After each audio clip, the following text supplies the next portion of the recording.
30-40లో వస్తుంటేనే మీ బండి స్లిప్పరే అవుతుంది. వారు 70 km/h ట్రావెల్ చేస్తున్నారు. అది చిమ్మ చీకటి, ఒక రైట్ సైడ్ ఇండికేటర్తోనే వారు ట్రావెల్ చేస్తున్నారు. ఇక్కడ స్లిప్ అయింది. తర్వాత రోడ్ అక్కడ కండిషన్, డిచ్ కండిషన్ చూడండి, అర్ధచంద్రాకారంలో ఉంది. అంటే వన్స్ ఇట్లా పడిన తర్వాత బండి ఏమవుతుంది, ఇలా వెళ్ళి ఇలా గాల్లో వెళ్ళి పడడానికి అవకాశం ఉందని వాళ్ళు ఫోరెన్సిక్స్ రిపోర్ట్స్ ఇచ్చారు, ఎక్స్పర్ట్స్ ఇచ్చారు. అందుకే మీరు బండి వచ్చి వారి మీద పడింది.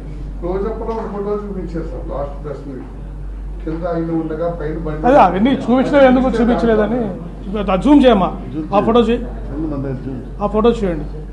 రైట్ సైడ్ ఆఫ్ ది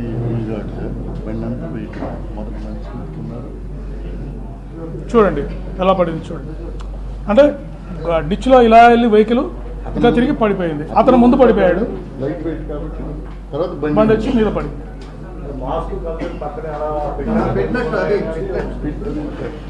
అంటే ఇప్పుడు వారు జారిపడ్డారండి. 70 km/hలో వారు ట్రావెల్ చేస్తున్నారు. ఇప్పుడు వారు ఇట్లా జారిపడ్డారు. ఆ టైంలో చెదిరిపోతుంది కదండి వెహికల్, కలదలు ఎలా ఉంటాయి ముఖం మీద, పక్కకు పడిపోతాయి కదా.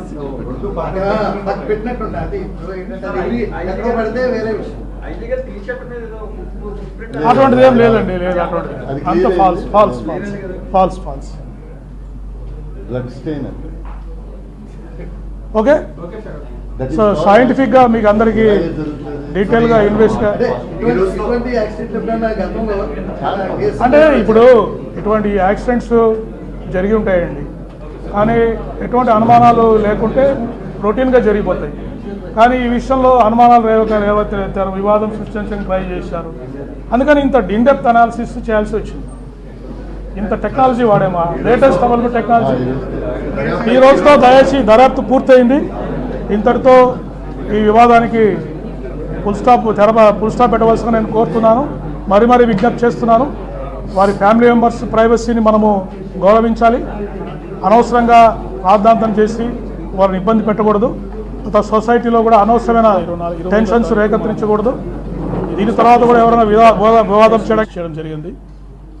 26వ తారీఖు వారి బంధుమిత్రులు వారందరూ వచ్చిన తర్వాత తహసీల్దార్ గారు దాని మీద శవ పంచనామా జరిపారు. The team of doctors under videography నేను అభినందించాలి. జిల్లా ఎస్పీ నరసింహ కిషోర్ గారు, దేవకుమార్ గారు, శ్రీకాంత్ గారు, తర్వాత ఇన్స్పెక్టర్స్ నాయక్, ఉమామహేశ్వరరావు, వారి సిబ్బంది మనోహర్, కిషోర్, సత్య కిషోర్, వీళ్ళందరూ కూడా ఎంతో కష్టపడ్డారు. ఈ ఇన్వెస్టిగేషన్ మీద చాలా అయ్యప్పరెడ్డి టెక్నికల్ ఎస్ఐ వీరందరూ ఎంతో కష్టపడ్డారు, చేశారు.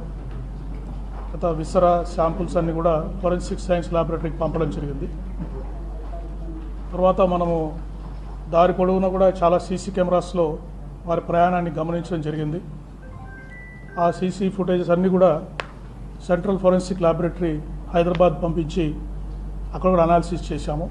ఇట్లా రకరకాల స్టెప్స్ మేము ఇన్వెస్టిగేషన్ స్టెప్స్ తీసుకున్నాము.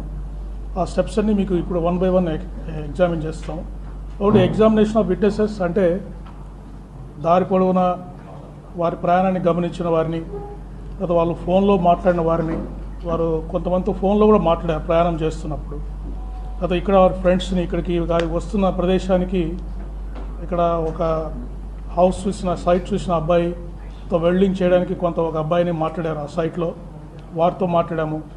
ఇక్కడ వాళ్ళ ఫ్రెండ్స్తో మాట్లాడాము రాజమండ్రి నగరంలో. తర్వాత వాళ్ళ ఫ్యామిలీ మెంబర్స్తో కూడా మాట్లాడడం జరిగింది.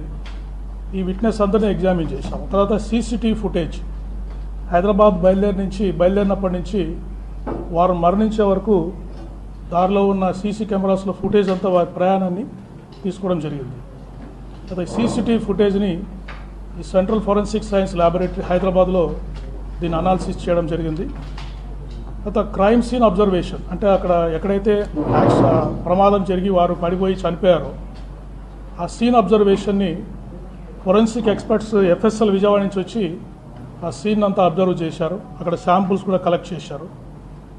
తర్వాత ఏ వెహికల్ మీద అయితే వారు బుల్లెట్ మీద, వాళ్ళు ఎన్ఫీల్డ్ బుల్లెట్ మీద వారు ట్రావెల్ చేస్తున్నారు, ఆ వెహికల్ని, కొన్ని సస్పెక్ట్ వెహికల్స్, అంటే వారితో పాటు కొన్ని వెహికల్స్, కార్స్ ప్రయాణం చేసాయి, ఒక 4 నుంచి 6 వెహికల్స్ ప్రయాణం చేసాయి. ఆ వెహికల్స్ అన్నింటినీ కూడా ఫోరెన్సిక్ ఎక్స్పర్ట్స్